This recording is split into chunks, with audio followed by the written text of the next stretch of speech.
Let me, Zoal, Travis, Zoal, Sandro, Travis.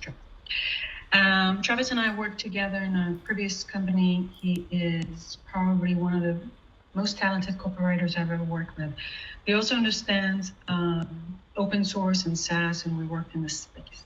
Okay, so here's a quick overview of the outreach process and how I approach this. So you may be able to sell to a lot of different job titles, and so we would want to define the buyer persona. And each job title is going to be a little bit of a different buyer persona because they have a little bit of a different challenge and slightly different foci and pain points within their organizations.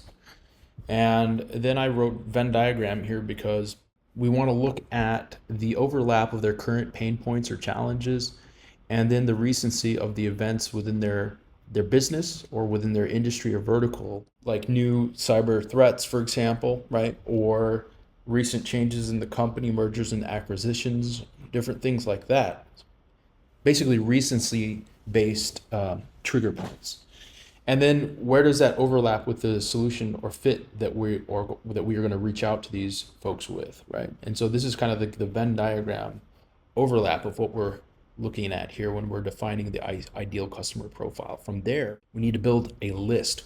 Once we've nailed the buyer personas, we build a list of them, and we have various different software and tools that we can utilize for this process. You've probably heard of a lot of these: Apollo, Clay, Sales Navigator, or custom directories that we can scrape as well.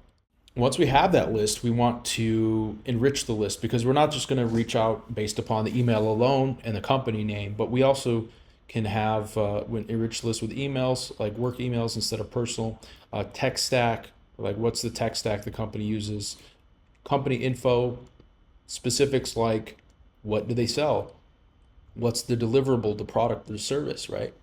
Who are they selling to? Who is their ICP? What is their current tech stack? What is their current focus? What industry events are going on, right? What sort of regulatory pressures are they facing right now, or threats? Like in a SWOT analysis, like could be industry related threats from the outside, competitors. It could be cyber threats, et cetera, et cetera. And essentially, we want to take all this information and enrich our list with it.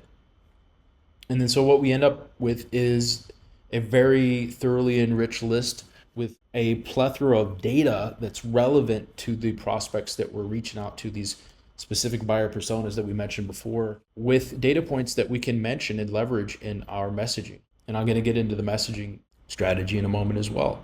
And so that leads us to tailoring each message for each prospect. So now we have a nice list. It's very rich and enriched, and it's segmented by buyer persona. So we have multiple different lists for each buyer persona, by the way. We want to basically tailor the message for each prospect at scale. And so there's a couple different factors that go into this. And so how I think of it is what they do, as we mentioned before, understanding what they're selling, who they're selling to, what their tech stack might be, for example, as well as what they do in terms of as a buyer persona, as in the role, the job role within the company, right? Then company, what does the company do? What do they sell, right? And then a very important question that really has to be answered. And it's this one: why you and why now? Effective prospect messaging answers the question, why you and why now? But that's essential, and that leads us back to understanding and having collected all those data points. It helps us answer these questions here. This creates for very relevant, personalized messaging and outreach, which is sorely lacking.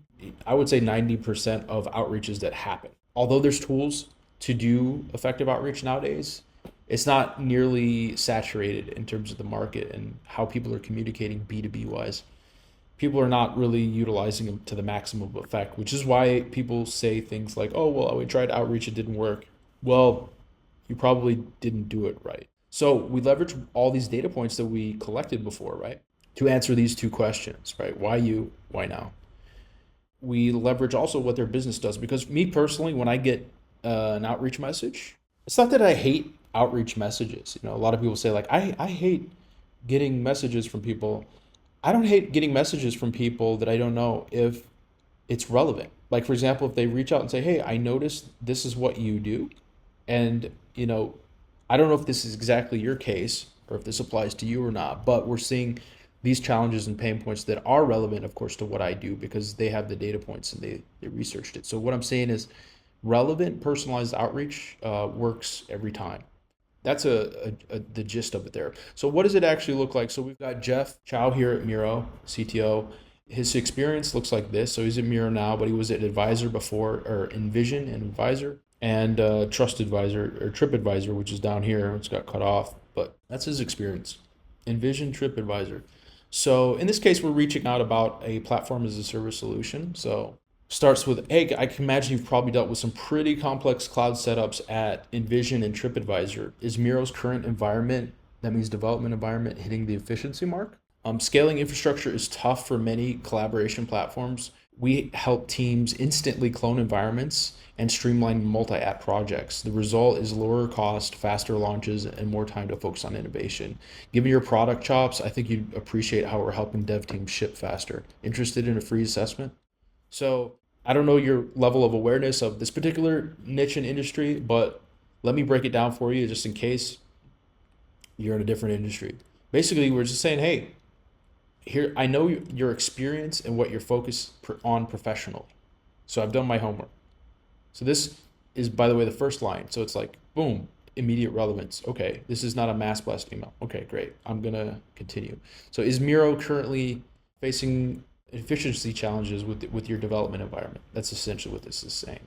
Now, this is all written in a sort of like Silicon Valley, like shorthand, if you will. So don't mind that if you're like from the UK and you're like, what does this mean? Why is it written this way? It's kind of very Americanized West Coast, but it applies here for platform as a service, or those moving from infrastructure as a service to platform. They would get this kind of lingo, and that's important too. Matching the language of your target audience. So moving on, scaling infrastructure is tough for many collaboration platforms, right? So Miro is a collaboration platform, and they need to scale their infrastructure. Sometimes hard to do. It can be very complicated. And we help teams instantly clone environments and streamline multi-app projects. This is the unique value proposition, and essentially the value proposition, and then following up with the end desired results and benefits. Lower costs, faster launches, more time to focus on innovation. That's exactly what CTOs want. These type of CTOs, at least. Giving your product chops, so harkening back to, once again, we've done our homework, referring back to the relevance. I think you would appreciate how we're helping dev teams ship faster.